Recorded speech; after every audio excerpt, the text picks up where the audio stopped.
साल 1999 की बात है। एक पुरानी हवेली, जो अब एक हॉस्टल में बदल चुकी थी, उत्तर भारत के एक छोटे शहर में स्थित थी।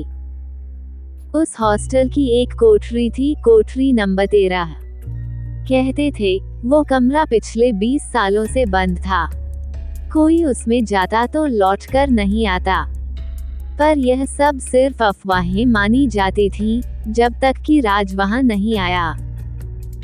राज एक सीधा सादा कॉलेज स्टूडेंट था, जिसने शहर से दूर इस हॉस्टल में रहने का फैसला किया।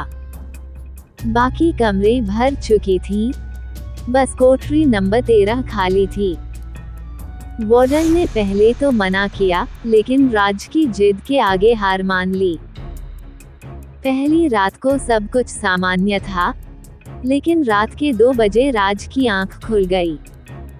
उसे किसी के सिसकने की आवाज आ रही थी।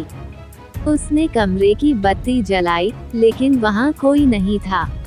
अगले दिन उसने यह बात अपने दोस्त समीर को बताई, लेकिन समीर ने मजाक में उड़ा दिया। दूसरी रात कुछ और अजीब हुआ।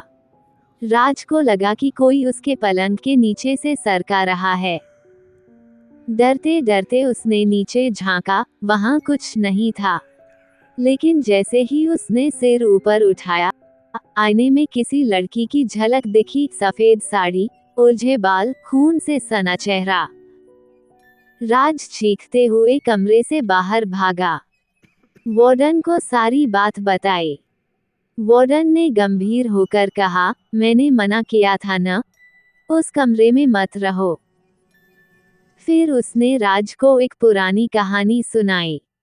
20 साल पहले उसी कमरे में नीरा नाम की लड़की रहती थी, कॉलेज की सबसे शांत और समझदार लड़की। लेकिन एक दिन उसकी लाश उसी कोठरी में पंखे से लटकी मिली। पुलिस ने आत्महत्या का मामला बताया, लेकिन हॉस्टल में रहने वालों का कहना था कि नीरा को किसी ने मारा था। तब से वो कमरा बंद था। राज ने तय किया कि वो इस रहस्य से पर्दा उठाएगा। अगली रात वो अपने कमरे में कैमरा सेट कर सो गया। रात के 2:07 पर कैमरे में एक सफेद धुंध कमरे में आती दिखी। नीरा की आत्मा थी। वह सीधे राज के पास आई और फुसफुसाई, उन्हें मत भरो, मेरा कातिल अब भी यही है। सुबह कैमरा देखने पर राज सन्न रह गया। आत्मा की आवाज साफ रिकॉर्ड हुई थी। उसने यह वीडियो समीर को दिखाया।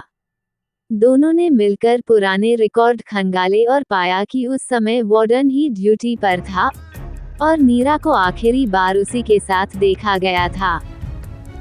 राज ने पुलिस में शिकायत की और नए सिरे से जांच शुरू हुई। वार्डन ने सच्चाई स्वीकार की, उसने नीरा के साथ जबरदस्ती करने की कोशिश की थी और जब नीरा ने विरोध किया तो उसने उसे मार डाला। बाद में इसे आत्महत्या का रूप दिया गया। आज वार्डन जेल में है, लेकिन कोठरी नंबर 13 अब भी बंद है।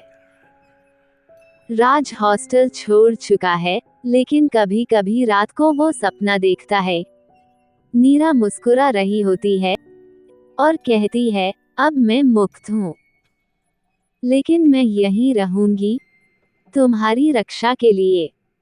अभी भी उस कोठरी से रात 2:07 पर फुसफुसाहटें सुनाई देती हैं।